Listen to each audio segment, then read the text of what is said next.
बिस्मिल्लाहिर्रहमानिर्रहीम अस्सलाम वालेकुम और today's topic is pseudocoelomates. Pseudocoelomates क्या हैं? इससे पहले आप क्लासिफिकेशन में देख चुके हैं कि किंगडम एनिमेलिया के अंदर दो ग्रुप से, एक asymmetrical parazoans and symmetrical यूमेटाजोन।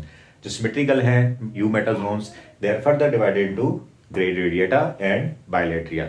Grade radiata में सीलेंट्रेट्स थे जो डिप्लोब्लास्टिक भी थे, और बायलेट्रिया के अंदर ट्रिप्लोब्लास्टिक ऑर्गेनिजम्स हैं which are also bilaterally symmetrical.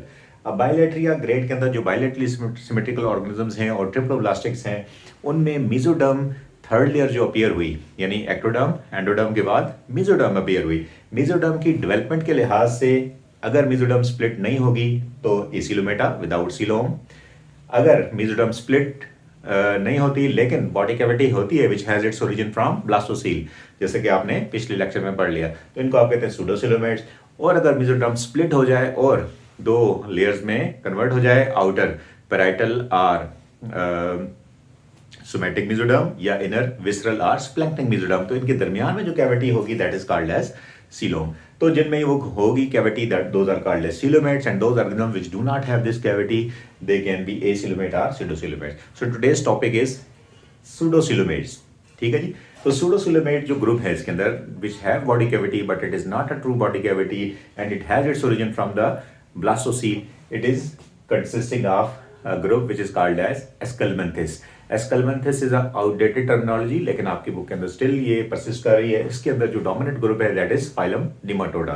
तो Esculmenthus में फाइलम नीमाटोडा के बारे में जनरल कैरेक्टरिस्टिक्स आज हम डिस्कस करेंगे। फाइलम नीमाटोडा या Esculmenthus जो है, इनकी खास बात क्या होती है कि they are having pointed ends, tapering ends होते हैं, इनकी दोनों साइड्स टैपरिंग होती हैं, इससे इनका नाम नीमाटोडा रखा गया। जनरल कैरेक्टरिस्टिक्स आपने क्लासिफिकेशन में देख ली है। अब as far as their habitat is concern, they can be free living, जैसे जीनस रैप्टाइटस के जो मेंबर्स हैं they are free living, but इसमें पैरासाइटिक फॉर्म्स भी हैं, जैसे स्कैरस और इससे मिलती जुलती दूसरी जो एंडोपैरासाइट्स हैं, जैसे आप देखते हैं कि एंटीरोबियस वर्मिकुलरिस और एसाइक्लोस्टोमा ड्यूडेनेली वगैरह, these are the examples of parasitic nematodes. As far as the size is concerned, mostly they are microscopic, 5 centimetre से या उससे कम इनका साइज होता है, लेकिन कुछ ऐसी फॉर्म्स हैं जिनका साइज 1 मीटर तक भी हो सकता है, यानी अप टू 1 मीटर इनकी लेंथ होती है। बायलेटरली सिमेट्रिकल, ट्रिप्लोब्लास्टिक, सूडोसिलोमेट्स तो ये हैं। बॉडी इनकी सिलेंड्रिकल और टैपरिंग एंड्स हैं।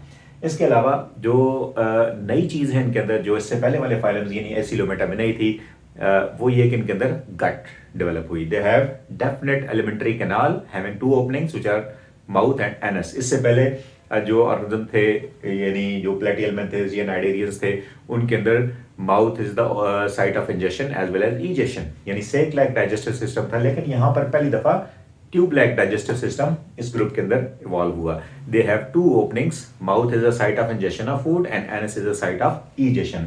सो नई चीज जो थी उनकी एलिमेंट्री कैनाल इनमें डेवलप हुई। इसके अलावा आप देखते हैं इनके अंदर मसल्स डेवलप हुए, लेकिन मसल्स कौन से थे? These muscles are longitudinal muscles. अब इन लॉन्गिट्यूडनल मसल्स के अंदर दे हैव 4 मस्कुलर क्वाड्रेंट्स, जैसा कि आप देख रहे हैं डायग्राम के अंदर कि इनके अंदर लॉन्गिट्यूडनल मसल्स हैं और 4 इसके बैंड्स हैं। 2 बैंड्स जो हैं वो डार्सोलेटरल हैं, यानी ना पूरी तरह डार्सल है ना लेटरल है, बल्कि डार्सोलेटरल के दरमियान में, तो इनको आप डार्सोलेटरल बैंड्स कहते हैं। और 2 बैंड्स जो हैं these are ventrolateral bands. So 4 इसके अंदर जो बैंड्स हैं, that's why they are called as muscular quadrants. तो इनकी मूवमेंट की वजह से, यानी अगर डार्सोलेटरल मसल कंट्रैक्ट होंगे तो ये इस तरह से हो जाएंगे अंडुलेशन मूवमेंट, और अगर वेंट्रोलेटरल कंट्रैक्ट होंगे तो इस तरह से हो जाएंगे। तो इनकी मूवमेंट जो होती है वो इस तरह से इनकी मूवमेंट होती है, इस तरीके से ट्विचिंग मूवमेंट ये करते हैं। As far as their reproductive system is concern, they have shown sexual dimorphism. They have males and females, male retain testes and female retain ovaries. Unlike इससे पहले जो थे hermaphrodite, जैसे आपने platyhelminthes के अंदर पढ़े, वहां पर जो organisms हैं they have both sex organs together in the same individual, लेकिन इनके मुकाबले में pseudocylomates या nematodes के अंदर क्या हुआ, यहाँ पर sexual dimorphism evolve हुआ और males जो थे they retained testes and female retained ovaries. इसके अंदर जो इसका जो क्रॉस सेक्शनल एरिया आप देखते हैं तो क्रॉस सेक्शनल एरिया में बाहर इनके क्यूटिकल होती है जो इनको प्रोटेक्ट करती है इनके एपिडर्मिस को, और उसके अलावा नीचे जो इनके अंदर मस्कुलर बैंड्स हैं जैसे आपने पढ़ लिए, और मेसोडर्मल आर्गन्स जो एक्सक्यूटरी सिस्टम की शक्ल में हैं जो नाइट्रोजन वेस्ट को बॉडी से रिमूव करते हैं, लॉन्गिट्यूडिनल रनिंग कैनाल्स होती हैं जो नाइट्रोजन वेस्ट को नेफ्रिडियोपोर के जरिए सेंटीरियर पार्ट से एक्सपेल्ड आउट कर देती हैं।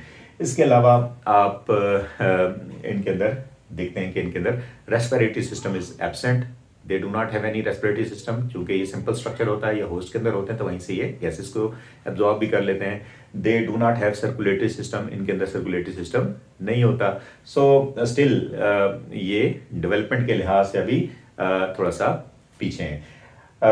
इनकी इम्पोर्टेंस क्या है? इनकी इम्पोर्टेंस ये है कि ये मेडिकली बड़े इंपॉर्टेंट हैं, यानी एज अ पैरासाइट, यानी ह्यूमंस के अंदर ये ह्यूमंस की इंटेस्टाइन के अंदर एज अ पैरासाइट सर्वाइव करते हैं। जैसे एस्कैरस लुम्ब्रिकाइडीज जो है वो ह्यूमन गट इंटेस्टाइनल पैरासाइट है जो वहाँ पर पैरासिटिकली सर्वाइव करता है। इसी तरह एंटीरोबियस वर्निकुलरिस जो है ये कोलोन के रीजन के अंदर और रेक्टम के रीजन के अंदर और समटाइम अपेंडिक्स के अंदर भी ये पाया जाता है, और वहाँ पर इसकी जो मूवमेंट है it is giving uncomfortable situation as far as kids are concern. बच्चों के अंदर इसके नतीजे में इंसोम्निया की कंडीशन हो सकती है, यानी लॉस ऑफ स्लीप, वो सो नहीं सकते, चूँकि ये जो वर्म्स होते हैं ये वर्म्स अपने लॉन्गिट्यूडिनल मसल्स की वजह से इस तरह से मूवमेंट करते रहते हैं। तो इस मूवमेंट के नतीजे में बच्चों के अंदर इचिंग होती है, खास तौर पे एनोरेक्टल रीजन के अंदर दे काज इचिंग, और इसके नतीजे में जो लॉस ऑफ स्लीप होता है that is called as insomnia. इसी तरह पैरासाइटिक हैं तो ऑब्वियसली होस्ट की फीड जो होती है या न्यूट्रिएंट्स जो होते हैं वो भी एब्जॉर्ब कर रहे होते हैं, सो दैट इज वाई जो बच्चे के अंदर लॉस ऑफ एपिटाइट भी होता है, उसको एडिक्वेट न्यूट्रिएंट्स नहीं मिलते। तो these are generally called as nematodes and these are the general information as far as nematodes are concerned। अगर आपके ज़हन में कोई क्वेश्चन हो, कुछ आप पूछना चाहें तो कमेंट सेक्शन में पूछ सकते हैं। इसके अलावा अगर आप चाहते हैं कोई इंपॉर्टेंट टॉपिक्स जो है वो उसको पहले उसका लेक्चर डिलीवर कर दिया जाए तो वो भी आप कमेंट सेक्शन में कह सकते हैं। Have a nice day.